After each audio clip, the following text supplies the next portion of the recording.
Hello, this is Kenny at the General Paintball Museum, and today we're going to talk about Living Legends 15, held in May 19th through the 21st at Hell Survivors Paintball Park in Pinckney, Michigan. We arrived Friday early morning and had some help setting up the museum with Dan and Zach and the gang. And then there's some pictures of us getting set up and ready for everybody to check out all the stuff. We were set up right in front of the main stage at the Hell Survivors Paintball Park, and we were displaying the Triggernomics collection for the first time. And then we had our normal collection of Tippmanns and other markers on display. As you can see, we had some auto mags, some Tippmanns, and some other miscellaneous items on display there. We had some early t-shirt and the Triggernomics collection, which was by far an amazing thing to see, and I hope everyone that made it out was able to get an up close and personal look at all these amazing works of art.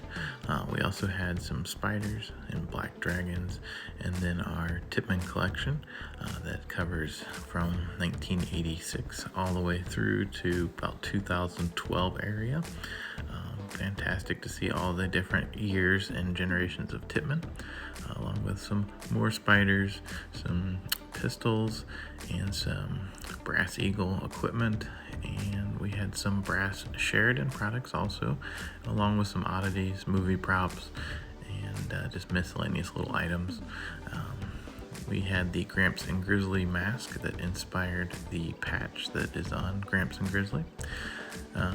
There is Dan with Triggernomics, and if you had the opportunity to meet Dan, he had came in from Germany to debut his Triggernomics, and he does fantastic work. If you've seen all the detail and level of detail and everything he did that was on display, it is just incredible.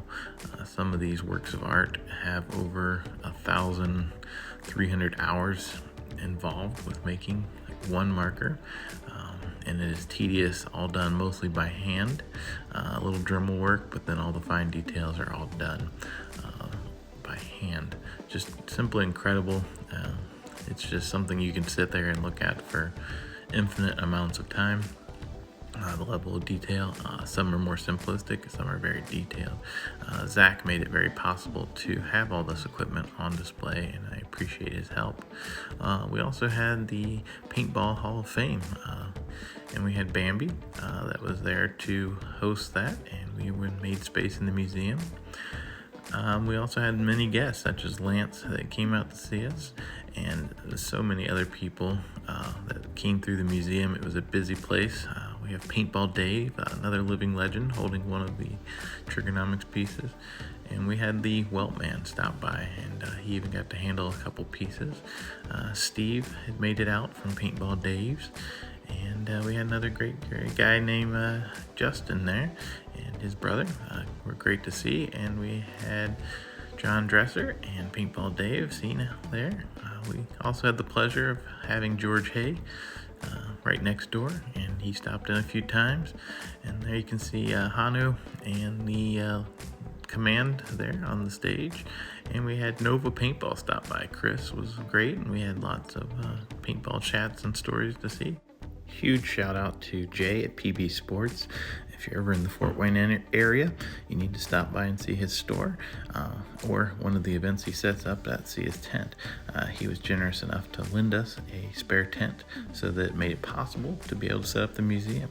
Also, a huge shout out to Hanu for making it possible to let us set up and show you our paintball history museum. And we appreciate everybody that stopped out and had seen us. Thanks for watching.